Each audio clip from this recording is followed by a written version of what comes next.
जय महाकाल। कपालिक अघोर साधना में आप सभी का स्वागत है। आज मैं आपको गो जोगिन साधना के विषय में बताने जा रही हूँ और ये महाकाली का ही एक रूप होती है। बहुत उग्र शक्ति है ये भी। इनकी साधना तामसिक और सात्विक दोनों तरीके से आप कर सकते हैं। यदि आप तामसिक प्रवृत्ति के हैं, मांस मदिरा का सेवन करते हैं, तो आप तामसिक करिए, और अगर आप मांस मदिरे का सेवन नहीं करते तो आप सात्विक कर सकते हैं।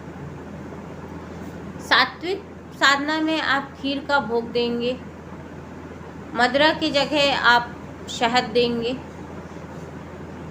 और तामसिक में आपको कलेजी देना पड़ेगा बकरे की, शराब का भोग लगेगा। तो मैं आपको तामसिक बता रही हूँ, आप इसको सात्विक में कन्वर्ट कर सकते हैं। सिर्फ भोग में भर अंतर आता है बस, और बाकी किसी भी चीज़ में कोई अंतर नहीं है। इसको आप किसी नदी तट पे या जंगल में कर सकते हैं। अगर आप इसको कमरे में भी करना चाहें तो कमरे में कर सकते हैं। कमरा एकांत होना चाहिए। 41 दिन की साधना है, तो 41 दिन की साधना है, और अगर आप नवरात्रि में कर रहे हैं तो ये 9 दिन में सिद्ध होती है, क्योंकि गुप्त नवरात्रि का अपना ही एक अलग असर और प्रभाव होता है। और अगर आप नवरात्रि में नहीं कर रहे हैं तो किसी भी शनिवार से कर सकते हैं, लेकिन फिर आपको 41 दिन करनी पड़ेगी, और नवरात्रि में सिर्फ आपको 9 दिन करनी होगी।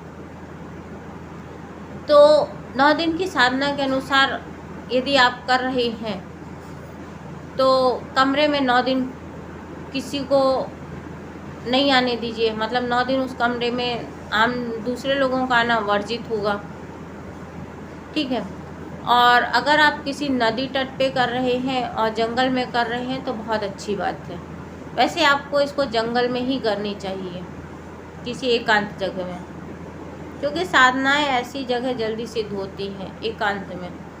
रूम में नहीं होती उतनी जल्दी सिद्ध। और ये एक प्रत्यक्षीकरण साधना है। आपको इसमें काला आसन लगेगा, काला वस्त्र लगेगा, और अगर आप सात्विक रूप से करते हैं तो लाल आसन और लाल वस्त्र लगेगा। भोग में आपको सात्विक रूप में खीर का भोग देना है, और बर्फ़ी तामसिक में भी आपको बर्फ़ी देना है, और सात्विक में भी, क्योंकि बर्फ़ी काली माता को बहुत पसंद होती है, ठीक है। और ये गो जोगिन उन्हीं का एक स्वरूप है, इसलिए हम इनको बर्फ़ी भी देते हैं। शराब कुल्हड़ में रखेंगे, और बकरे की कलेजी इनको पसंद होती है तामसिक में, तो वो रखेंगे। दूसरी एक विशेष बात, इनको चमेली के पुष्प बहुत पसंद है, तो आप चमेली के पुष्प ही चढ़ाएंगे, और चमेली के पुष्पों की माला अपने पास रखेंगे। चमेली का इत्र होना चाहिए। आजकल तो मार्केट में चमेली की धूप बत्तियाँ भी मिलती है, तो आप वो भी यूज करें। मतलब कुछ भी हो तो चमेली का हो। दीपक चमेली के तेल का जलाएंगे आप। अब आज के समय में ओरिजिनल चमेली का तेल तो मिलेगा नहीं, इसलिए फिर आप सरसों के तेल का दीपक जलाएं। कम से कम वो तो ओरिजिनल रहता है। Mustard oil. तो चौमुखा दिया इसमें जलता है, दीपक चौमुखा होता है। रात्रिकालीन की साधना है, रात को 10 बजे के बाद आपको करनी है ये साधना। भोग आप एक मिट्टी के बर्तन में रखेंगे, चाहे वो सात्विक हो या तामसिक। जिस दिन चौथे या 5वें दिन से आपको अनुभूतियाँ अच्छी होने लगेंगी। सुरक्षा चक्र बना के बैठना है, और क्योंकि बहुत डराएंगी ये आपको। सीधे से ये शक्ति आपके पास नहीं आएगी।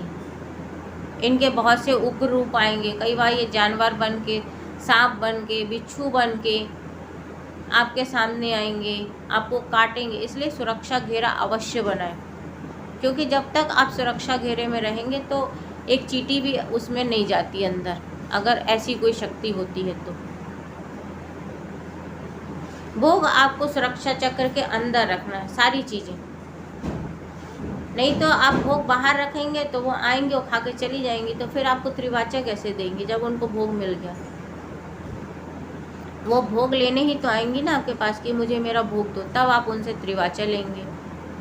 वो आपके सारे काम करने में सक्षम होती हैं, सत्कर्म करती हैं। ये वशीकरण बहुत तेजी से करती है, धन भी लाके देती है, सट्टे का नंबर भी देती है। बहुत से ऐसे काम हैं जो आप सोच भी नहीं सकते हैं, लेकिन उतनी श्रद्धा से आपको करना भी चाहिए। कोई भी एक शक्ति हो, छोटी या बड़ी नहीं होती है। जितना ज़्यादा आप उसमें प्रेम डालेंगे, श्रद्धा डालेंगे, विश्वास डालेंगे, उतना वो काम करेगी। अपना स्वार्थ छोड़ के अगर आप साधना में बैठेंगे ना, तो बहुत जल्दी सिद्धि प्राप्त होती है।